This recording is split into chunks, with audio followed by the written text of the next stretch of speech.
So you can see FASD is picking up speed all across the globe and wherever alcohol is used. So this is just the countries that presented at the conference. Many others are actively working in FASD, and I see that there's quite a lack of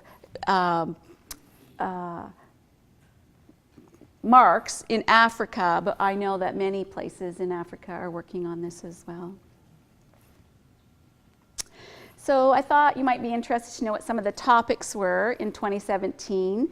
FASD diagnosis, current practices, models of diagnosis, neurodevelopmental and neurobehavioral profiles associated with FASD, family-focused interventions, strength-based family research, challenges faced by families and caregivers. This was a huge stream in the last conference. Prevalence of alcohol consumption during pregnancy, prevalence of FASD, emerging interventions for FASD, healthcare provider knowledge of FASD, alcohol consumption during pregnancy, nutrition and alcohol consumption during pregnancy, FASD in the legal justice system. There's a whole pre-day conference on this as well, so it's a very big topic. Mental health, comorbid disorders in FASD, birth moms, psychiatric symptoms, identifying at-risk mothers. Some emerging information on epigenetics, gene expression, gene environment interactions, biomarkers for the detection of prenatal alcohol exposure. Stigma, there's a whole day session devoted to stigma, connections between FASD and ADHD, ethical challenges in FASD research, and FASD informed care and practice. So the research network started in 2005 as a result of the Canada Northwest FASD partnership.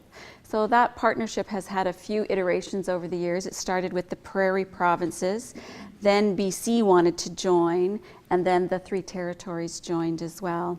So that those 7 members wanted to have good policy information, how to spend their money on programming for FASD, but there wasn't a lot of evidence to show which programs they should invest in. So, and there wasn't a lot of research coming out of Canada around FASD, except for a lot of rat studies in Toronto. So, and they wanted it to be specific to the West Coast and to the territories. So, the research network was started, and I think that kind of surprised a lot of people that this group of politicians wanted to have this research network, and the bureaucrats were then sent off going, what's a research network and how do we get it going? So, but it's been a very good journey since that time. We've learned an awful lot.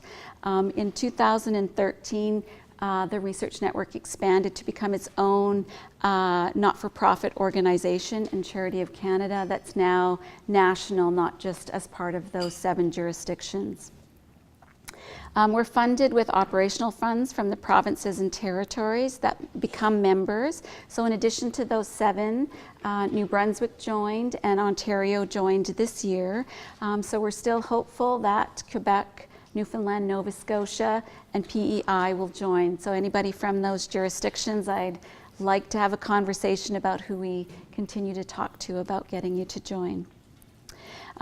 We build relationships with the researchers, governments, families, and service providers, and bringing those groups together to work on the complex issues and turning that information, as I said, into useful information for everyone. We're not the only ones in Canada doing research. There's also Kids Brain Health, which used to be called NeuroDevNet. They have a Center of Excellence funding from CHR, and they are looking at not just FASD, but autism and cerebral palsy as well, and the intersection of the things that are common and then what may be different. That many individual universities do research in FASD, the Center on Addiction and Mental Health, the Center on Substance Use and Addiction, the Center of Excellence for Women's Health, and then there's individual researchers as well. Although we work with all of these groups and try to stay connected and involved in the research work that's going on.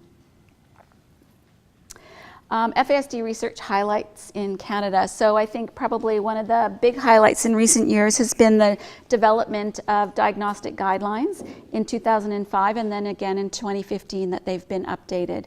Canada is one of the few countries in the world that has diagnostic guidelines. Many European countries use our guidelines for their countries. So also Australia and New Zealand have adopted them, and they've tweaked them to their context, but they basically use the Canadian guidelines. The international prevalence work that Dr. Popova has been doing, the rural diagnostic services, I think this is particularly important, mostly because it's got my name on it, but developing services in rural communities is really important. Canada is a really big country, and a lot of folks live in rural areas. I think the 4 levels of prevention that Dr. Poole developed and colleagues has been a game changer in how we talk about prevention. It gives us some language in which to talk about the different ways in which we address prevention. The Learning Together event that I talked about, where we brought the caregivers together to help us with the research priorities, has been a game changer. And then the national database that was launched in 2016 has also been a game changer. So Canada's the only country in the world with a national database for FASD. Information goes into the database upon diagnosis. Most of the clinics in Canada are participating, and now we're in a position to be able to look at that data. So who are the people that are getting the diagnosis? What are their deficits? What are their strengths? What are their support systems? What services do they have access to? What do we know about their families and their moms? So all kinds of things. So I can tell you a couple of things that have come out of that national database. One is that we know that the people that have been diagnosed in Canada have been exposed to more than just alcohol. Almost everyone that has been diagnosed has also been exposed to tobacco and cannabis. So really high numbers. We also know that the individuals that are being assessed, the criteria is 3 areas of deficit. And we know that most of the people that receive a diagnosis have many more than 3 areas of deficit. So this is a group that's much more impaired than we think that they are. And so that's really important information for us to have. I thought you might want to know kind of what's happening in other parts of the world as well. So many countries are attempting to estimate the worldwide prevalence of FASD and alcohol use in pregnancy. Prevalence within individual countries, Russia, Norway, France, Latin America, the Caribbean, and Poland are all undertaking this kind of work. At one of the European conferences that I was at a few years ago, Russia talked about that in their recent work, now this was a few years ago, that 100% of their women were drinking during pregnancy. So, but we don't know what levels they were drinking, but it was pretty common practice. Societal costs of FASD is being done in Sweden.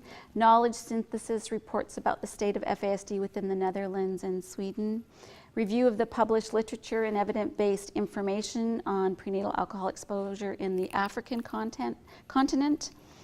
Alcohol consumption, smoking, and drug use during pregnancy in Thailand, and supportive care for pregnant women using substances in Brazil. So you can see where a lot of other countries are still on that very initial stage of learning about alcohol and pregnancy, whereas Canada is much further down the road in terms of what kinds of care, programming, and services do people need.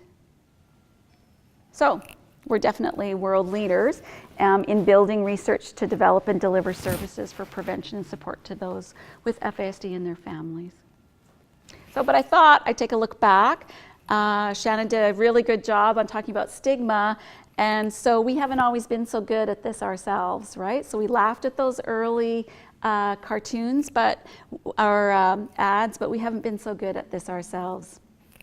Too young to drink, and I think this was the ad that you were talking about. And just say no to alcohol.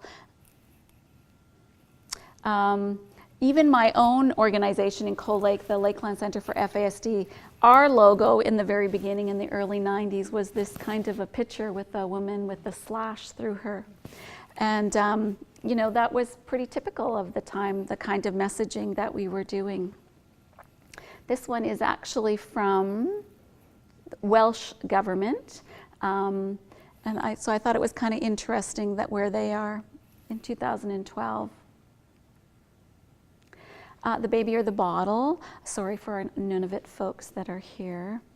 But this wasn't done so long ago, so we still have some work to do. Audrey, where was that baby or the bottle from? I could see the bottle. This one? Nunavut. It's in 2014, isn't it? I think so. Yeah, not so long ago. So we are moving to a more knowledgeable approach about these kinds of things. The Saskatchewan one, No Thanks, I'm Pregnant, and then the recent one that Yukon came out with, which I thought was very clever, Let's Meet at the Coffee Bar. However, a lot of the nutritionists didn't like the idea of promoting coffee during pregnancy or caffeine, but harm reduction. So research and diagnosis. Dr. Mansfield Mila is one of our research leads. He's been looking a lot at clinical pathways of FASD and mental health systems. He should have, the first part of this work should be published fairly shortly, and then they're applying for funding to take it further. So we know that the pathways are not good. We are now proving that the pathways are not good. So what are the next stages that we need to look at? He's also been doing a lot of work engaging psychiatrists. So in 2015, when the new DSM came out, in the appendices, there was some information about prenatal alcohol exposure and neurodevelopmental disorder. And so he's trying to use that and marry it to the new diagnostic guidelines so that psychiatrists can do a better job at identifying people that come into their service, and perhaps even doing some diagnoses. This would not replace the multidisciplinary team that is so valuable in terms of giving people a good life plan, but certainly in places like correctional facilities, it might help with the backlog of people that need to have a diagnosis. He's been working with outpatients and forensics quite a bit in his work, and the training needs of mental health professionals. Dr. Anna Hanlon-Dearman is one of our other diagnostic leads. She's doing a lot of work, as I said, around diagnosis of preschool children. She's intensely interested in sleep issues in kids with FASD. And she's part of a much larger project looking at a number of different neurodevelopmental disorders and brain development. Dr. Jocelynn Cook. She was one of the lead authors in the diagnostic guidelines. We have put online training for clinicians who want to learn more about the diagnostic guidelines and how to do diagnosis. This is intended for clinicians who maybe are developing a new team or need to review the updated information. But it's set up so that you can do the work as a team, so that you can develop some dialogue and have some conversation as you work through the modules, or it can be done individually as well. She leads the national database information, and she's been working on a survey of frontline service providers and about their knowledge and attitudes towards FASD. And so the results of this should be coming shortly in the new year. So this is like in family violence workers, sexual health workers, frontline social workers, probation officers, child care workers, people that are working on the front lines with people, and what do they know about FASD and alcohol and pregnancy. And this came out of a couple of different places, this idea for this survey. One was talking to the literacy groups, and them identifying that they had a number of individuals that were likely to FASD that they were working with, and could we help them? The other was that we wanted to engage sexual health workers, and they didn't see any role for themselves with talking about alcohol and pregnancy. So it was kind of an interesting just merging of ideas there. So we thought we would survey as many frontline service providers as we could. As I said, we have this online training for clinicians that's available. In prevention, Dr. Nancy Poole leads this work. Many of you in this room are part of her monthly meetings with the Prevention Network Action Team. It's open to anyone who wants to participate to learn more about prevention work. Usually there's a bit of a research update, a bit of a community project that's discussed, and then any other information that would be relevant to those working in prevention.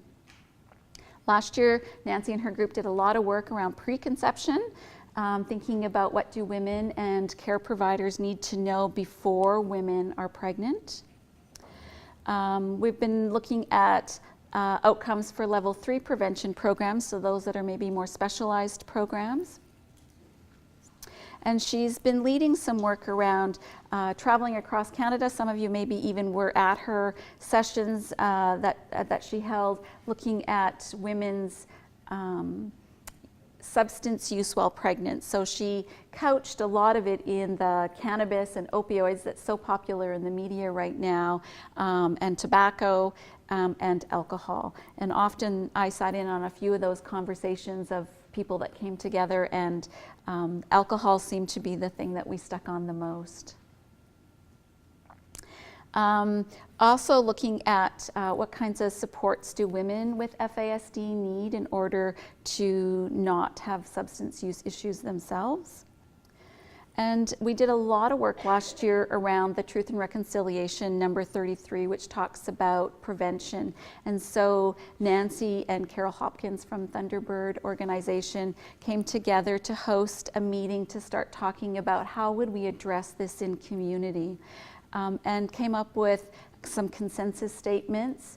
That whole document's available online, and looking at, I think they landed on mothering, thinking about things in a traditional way around mothering rather than just focusing on alcohol and pregnancy. Nancy and her group produces a blog as well that you can sign up for and get notifications when they post stuff. They often tackle media things that are popular in current media, or trends that are happening. Then I'll just point out that this work was done with Deborah and Nancy and colleagues and Carol to to look at how do we support programs that are doing prevention work and the kinds of things that they need to look at. What are the ways in which that we can look at those programs and then evaluate those programs. Good. In interventions, Dr. Jackie Pye leads many projects at the University of Alberta with her PhD students, all working on different projects around FASD. She's very interested in computer gaming to help kids to learn both social skills but also academic skills. She's now working on those gaming platforms to try to build in assessment information into the back end. So when kids are playing video games, what does that actually tell us about their cognitive structure, how they respond to stress, all those kinds of really interesting things. I really like this project. My son is in university. He works with Jackie, and he's the kid that kids with FASD play. So it's kind of fun. Lots of educational strategies she's been working on. She's also working on an employment project with us right now, and many of her students are working to determine what are the things that employment programs need to consider to support adults with FASD to be successfully employed. This came about because we recognized that many individuals across the country were employed very successfully, but many also were not. And so what were the things that were making those other folks successful, and how could we share some of that information with some of the disability folks who were struggling with some of the individuals with FASD? And she's also been working with Dr. Anna Hanlon on sleep stuff as well. We have a blog as well, and this is much more focused on interventions and things that's happening within CAN-FASD. And so I encourage you to sign up for this one too. This will keep you connected to the activities, the calls for research, our participation that we're doing, and gives you update on the research that we're as it in real time as it comes out. Dr. Pai developed with her research students this website called Know FASD. It's a very cool concept where anyone can go into the website. You pick on whether it's a boy or a girl. You click on different asterisks around the child, and then information takes you and keeps taking you deeper and deeper into the information. This hasn't really met its full potential, so CAN-FASD is taking it from the University of Alberta website and putting it on our own website and updating the information, and we've committed to keeping it updated as well. But it's a great resource for families. The information's put into fairly usable information. It's not at an academic level. Dr. Michelle Stewart, he's here in Saskatchewan, in Regina, completed a justice environmental scan. This is on our website as well. She did a review of mental health courts and FASD in Saskatchewan. She's been working quite a bit with youth justice. She's very interested in the screening and assessments used in corrections facilities, improv project to reduce isolation. Also last year in Saskatchewan, Dr. Stewart, along with the Canada Northwest FASD Partnership Government Group, hosted a meeting to look at the TRC recommendation number 34 around justice. And that was came out with a whole book of recommendations again for us to think about. So that's also on our website. Dr. Dorothy Badry is one of our newer research leads. We really wanted to think about kids within the child welfare system and how we could better support, better learn about that system and the individuals. So she has reviewed the child welfare practices across Canada for individuals with FASD, and should have that report out very shortly. She's developed a synthesis of those best practices. And we're going to be looking at training now that social workers get within the child welfare system, and what do they actually need to get, and what are some of the best practices there. Dr. Badry has also been very actively involved in the homelessness project in Calgary for individuals with FASD, and that report is complete and should be released fairly soon, but some really good information about youth with FASD that are homeless and how to better support them. Lots of KT stuff. We do issue papers, policy alerts that we put out for government folks around hot topics like any new bills that are going to government. We just released one the other day on cannabis and pregnancy. We have a number of online education curriculums that are quite interactive, have a community of practice built into the back end of them. TIP I didn't really talk about, but that's a project that we've been working on for a number of years around screening for individuals with FASD, and so we're working on an online course around that as well. We're developing some tools for service sectors to standardize some things such as screening, data collection. We're working on some apps for clinicians, a number of training things. Our big thing is that a lot of the training that happens gets stagnant. I was recently at a foster parent training, and some of the slides I used in 1996 were still being used, and it's so different now. And I mean, it was such a negative place we came from back then, but that's what we knew, right? And so it was, you know, we just really need to keep that updated and evidence-based, and keep evolving it as we get more information. We've done a number of video clips. If you've seen some of the Facebook Live posts that we've done from the Vancouver conference interviewing the researchers, those are available on YouTube as well now. But we try to use as many different formats as possible to get the information out. We're working with social media. I'm trying to get better at it, but I need probably a 14-year-old boy to help me. Working with the media to portray a more accurate picture of individuals with FASD. So we've developed some tools on our website. One is common messaging for FASD. So this is how we'd like you to talk about and report on FASD. That kind of goes hand in hand with the FASD language guide that Manitoba developed a while ago, and that's a very useful tool. Love that, and we now translated it into French as well. So both documents are available on our website, as well as the common messaging document. So it talks about what prevalence do you use, how do you talk about people who are incarcerated, how do you talk about women, all that kind of stuff. And we're trying to get the media to come to CanFASD when they have questions about FASD, or they're going to do a story on it, so that we can give them or connect them to the person that they actually should talk to get the accurate information. It's starting to shift. We are getting more and more calls all the time.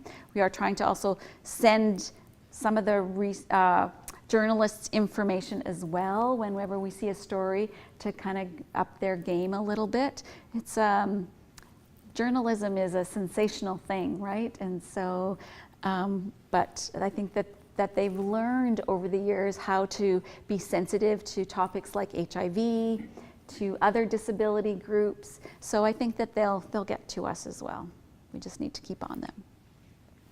So there's lots of other research projects that we're working on, building diagnostic capacity in Canada, the international diagnostic criteria. There is some appetite now to have an international diagnostic guidelines, mentorship programs.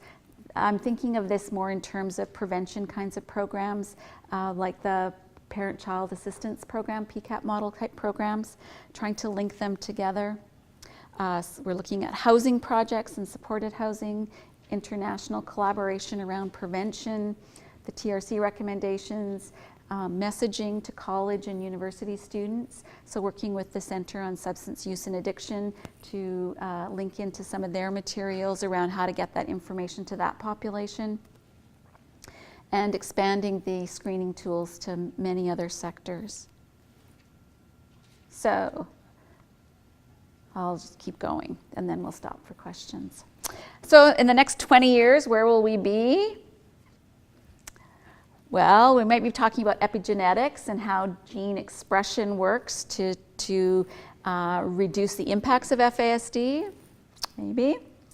Effective evidence-based strategies to support healthy pregnancies. System changes to support individuals with FASD. Perhaps simplified diagnostic processes as we gain more Canadian data will help us to inform how to make that a more simplified, easy process. Technology, how will that impact how we serve people or how we help women? There's a couple of projects going on across Canada right now around using technology with women who are pregnant to not drink during pregnancy. It's kind of an interesting project. So where do you think? Where will we be in 20 years? Hopefully more infiltrated into the medical system, like where there's more screening tools, some ways to educate. Yeah. We just did a big think tank yesterday. I wasn't there, but with a lot of our researchers and experts in the field and pediatricians around screening tools. And interestingly enough, there's a few different tools out there, but what they came down to was a conversation's still the best tool you got. And so we probably will be developing some tools around how do you have those conversations in a sensitive, non-judgmental way.